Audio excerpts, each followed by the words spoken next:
Chapter 25. Hale must have been blinded by his hatred for Lucifer, his revulsion at the philosophy of torment, and anxiety over his own plans. Otherwise, being an observant man, he would have noticed the change. He was thinking he could let the business run itself and devote all his time to making speeches. Of course, he couldn't hope to address everybody, and he would have to learn Spanish and Portuguese. But at least it was a halfway workable plan. The telephone bell broke into his speculations. An excited voice cried into his ear through an orchestration of yells. "Hello, Mr. Hale! Titus Farnsworth and Quinn! What are you going to do about the market? Aren't you getting in on it?" "I don't know," replied Hale absently. "What's going on?" "What's going on? Holy smoke! Hear that shouting? Haven't you read the papers?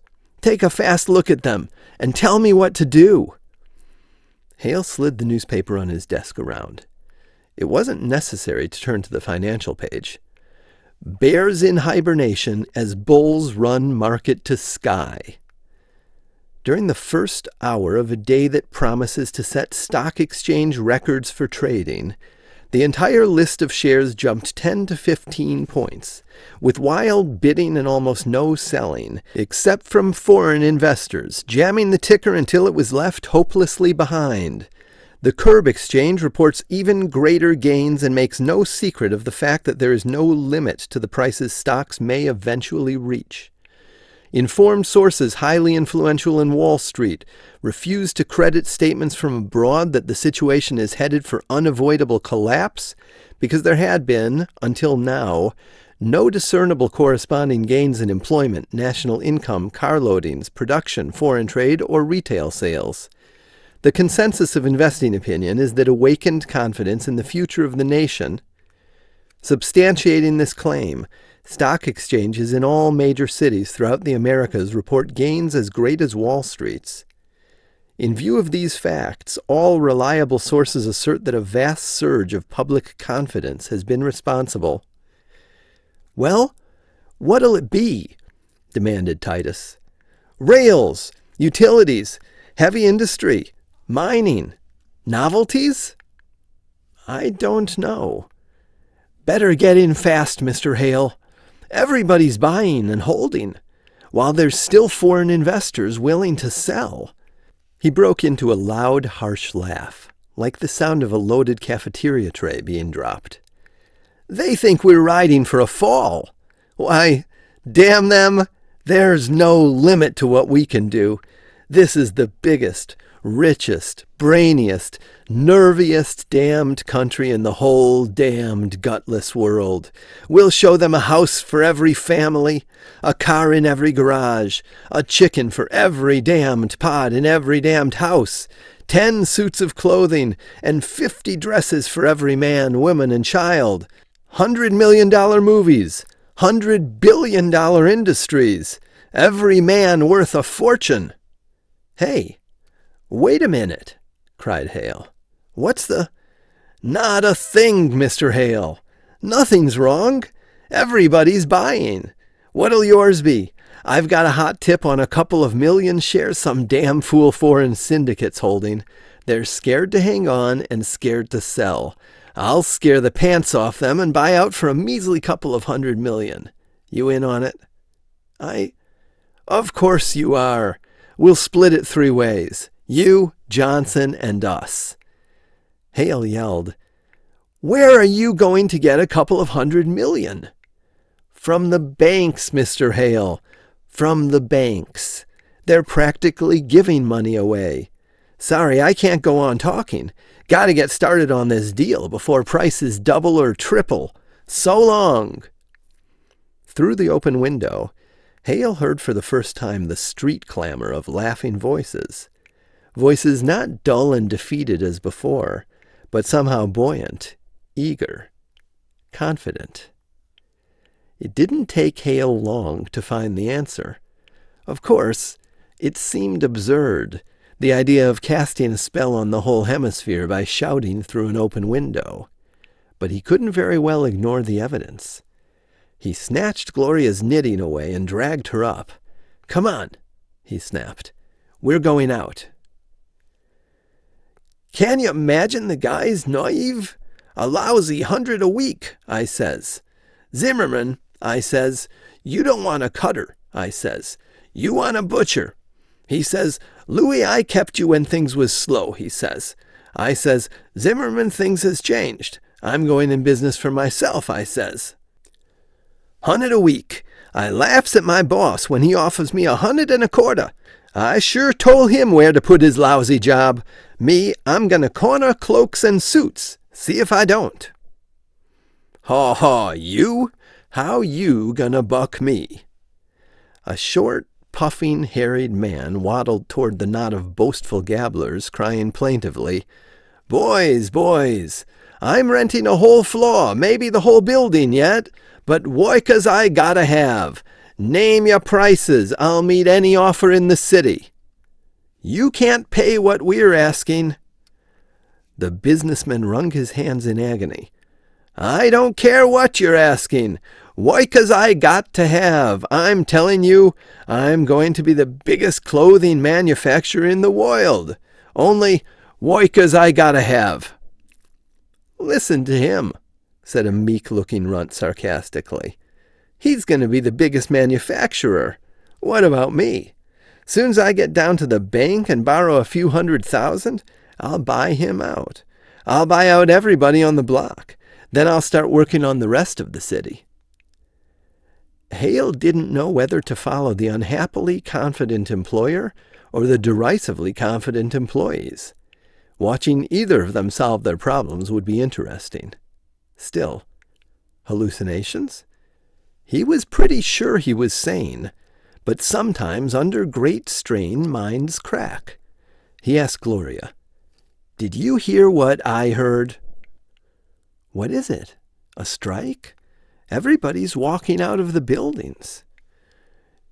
"Did you hear them refuse 125 a week?" he insisted. "Yes." "Then it's a strike, isn't it?" Hale knew he hadn't imagined the crowds pouring into the streets, with screaming employers chasing after them. But a strike? If this was happening all over his hemisphere, it was the biggest, most universal walkout in history. And not a simple walkout either, but a unanimous desire to become employers. Hale was satisfied to follow along with the crowd. Gloria clung to his arm and shrank against him for protection from the jabbering throng, who, she probably thought, weren't quite clean. He listened.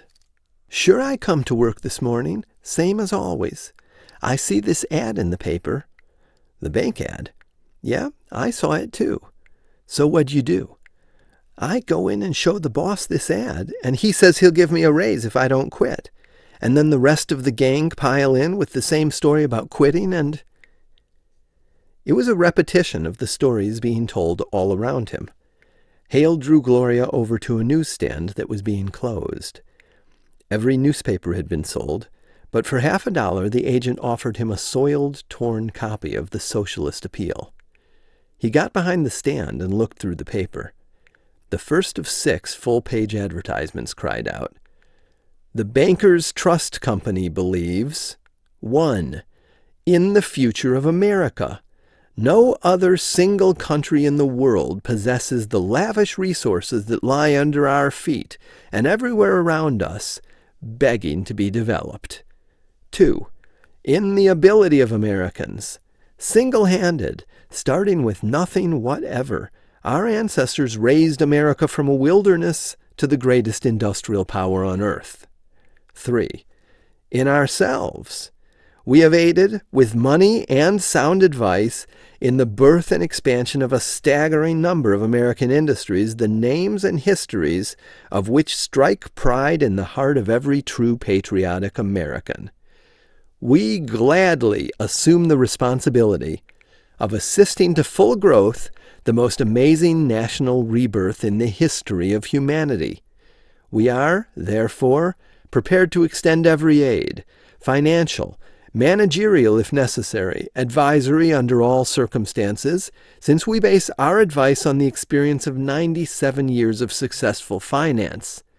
To every man who can show proof, financial or otherwise, that he has a sound, workable, concrete business idea and lacks only sufficient funds for its proper development or expansion. In order to remove all obstacles in the path of national confidence in our great and glorious future, the Bankers Trust Company reduces interest to 0.5%. No collateral, no co-signers, only a routine checkup of your plan. We believe in the future of this country. Hale pursed his dried lips and tried to whistle in amazement. The socialist appeal taking a bank's advertisement? A quick glance at the other bank's ads in the paper had shown him only a remarkable similarity to the Bankers Trust effusion. But on the next page, in big block letters, he found, "Workers, the socialist appeal, on behalf of the party it represents, stresses the importance of taking full advantage of the bank's offers. By developing the resources and means of production of our country, you will be able to inherit the richest fruits of capitalistic civilization. The greater our industries, the greater our eventual prosperity. If we are to seize power, let us be sure that capitalist efficiency and organization have created the world's richest country for us. Workers of America, we are confident of the future that will make us masters of our fate." Hale put the paper in a trash basket and drew Gloria back in the crowd. They were on 7th Avenue, moving uptown through halted, honking traffic and cops, afoot and on horseback, who seemed more anxious to join them than to keep them orderly. Swarms of men and women, boys and girls, streaming out of side streets and buildings to join the river of people, yet somehow not losing their identities. Mobs are generally homogeneous in mood and object. This mob outwardly resembled others. Its aim was one spot. Its one emotion was cheerfully belligerent self-confidence. But each atom of the mass had a strictly individualistic goal. At 40th Street they jammed to a stop, and stood packed, and clamored good-naturedly at the top of their lungs. "Let's get away from this," Gloria begged in a small, timid voice. But Hale was fascinated. He balanced on his toes and peered over heads. On the outer fringe of the crowd, a sound truck managed to get fairly close to a bank building on the east side of the avenue. By pressure from the front, Hale knew that people were forming a path for it. Presently he saw the truck door swing open with difficulty. The loudspeakers crackled and burst into a roar. "Friends, the directors of the Citibank take this opportunity to thank you for this splendid response to their offer. We must admit, frankly, however, that your response has swamped us. We must ask your cooperation in giving us time to analyze the situation and modernize our credit apparatus. In this request we are not alone. Every bank and credit organization in the Western Hemisphere," Hale began trembling with anticipation, "has been unable to meet the demands put upon it. Therefore, a new, highly efficient Pan-American credit organization, embracing every bank, investment house, trust fund, loan society in either of the American continents, all coordinated to the last degree, is swiftly being put into operation. You can readily see, my friends, that the financiers of America, of greater, more prosperous America, the America of both continents, believe implicitly in the magnificent future of our half of the world." The crowd cheered. Hale felt thrilled, and listening to the suave voice calmed Gloria, though she still vainly tried to avoid bodily contact. "There are certain limitations we have temporarily agreed to impose," the speaker roared on. "While we are unconditionally prepared to finance any and all sound, practical business ideas, we must insist on a certain amount of capital on the part of the borrower." The mob began to mutter resentfully. "In that decision," the speaker added hastily, "we do not show lack of confidence. The amount is arbitrary. Nothing at all if the idea shows exceptional promise. But in most cases, we must ask equal confidence on the part of the borrower, in that he should demonstrate his business ability by acquiring a certain amount of his own capital. With wages skyrocketing," the voice became humorously depreciating, "that should prove no major obstacle to any really industrious, self-confident worker, should it?" The crowd laughed, cheerfully cocksure. "In return for your cooperation, the Pan American Credit Corporation and all its constituent units will extend unlimited credit, in accordance with its very simple conditions, which will be determined very shortly. Unlimited credit, I repeat, with not the slightest charge for interest.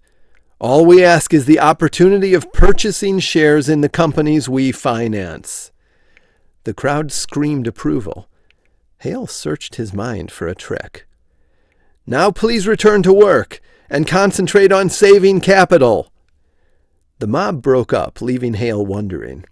He caught the sleeve of a well-dressed, professional-looking man. Hale guessed him to be a lawyer. He asked, "Do you think that's on the level? No interest on loans?" "Certainly," replied the stranger with disdain. "Why shouldn't it be on the level?" "Well, I don't know. How will the banks make money?" "Evidently you don't understand economics. With the enormous potential earning capacity of this country, merely taking shares will bring in far more than the old, obsolete method of asking repayment of loans plus a fixed rate of interest.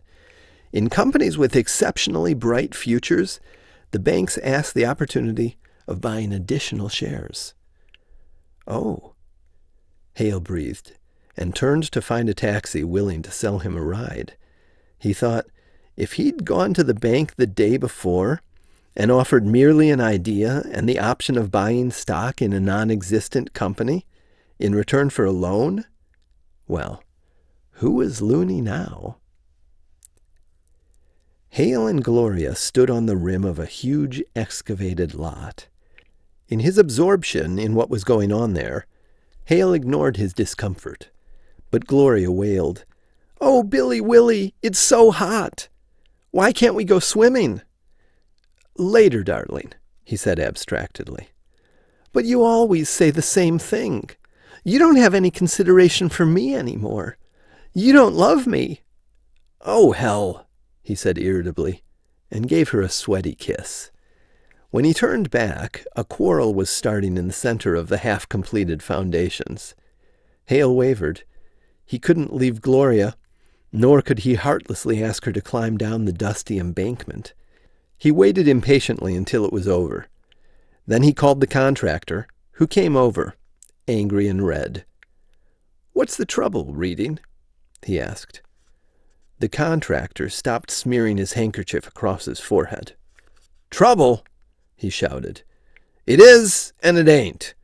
A year ago I'd have fired every damned one of 'em, only now I can't replace them." "What do you mean, it is and it ain't?" "I mean trouble. I guess I'm getting used to it, so it ain't really trouble. See those guys down there?" He pointed. "Of course. What about them?" "I'm the contractor on this damn job. That's supposed to mean I get contracts, buy materials, get blueprints, and hire all the men. Ain't that so? Well, it ain't. Not anymore." Hale murmured uncomprehending sympathy. "Don't feel sorry for me," Reading bristled. "I can lick them. They're only the guys who lay the foundations. After them come the steel workers and the carpenters, bricklayers, plumbers, electricians, plasterers, and so on. Well, they make me divide up the contract so each man's working for himself. You know, like a cooperative?" "Yeah." Reading flapped his soaked handkerchief and stuffed it in his pocket. Every man for himself. They made me tell how much dough there was in the contract, and then they figured out what everybody should get. Damn it, I tell you they're a bunch of communists." Reading spun around in the grip of a heavy, cement-whitened hand. "None of that, mister," a cement porter threatened. "Everybody on the job figures out what it costs him to work. All we want is a profit over our expenses. We're in business, same as you." Reading snarled, "Yeah, but you're asking a hell of a big cut." "You bet." The worker grinned and ambled away with his wheelbarrow. "There's plenty of dough for everybody, and more coming." The contractor glowered. "See what I mean? They pay me a commission for getting the contract and buying materials. But I got the whip hand, bud. I'm the guy who has the blueprints and contracts. Just let them keep on getting funny." Tactfully, Hale didn't mention the possibility of their refusing to work. Reading would have been as confident as before of his ability to break his workers. His no longer. And the workers would have been confident, even had they known of his threat to refuse access to the blueprints, that they could get along splendidly without him. It was all very confusing. Hale had never thought that someday workers might hire their bosses, which was what it amounted to. Who could have imagined that banks would be distributing money almost without asking questions? Unlimited credit for unlimited expansion. He stopped there. His mind, battered by so many previous improbabilities, refused to go as far as the question, "They'll all get capital. And then?"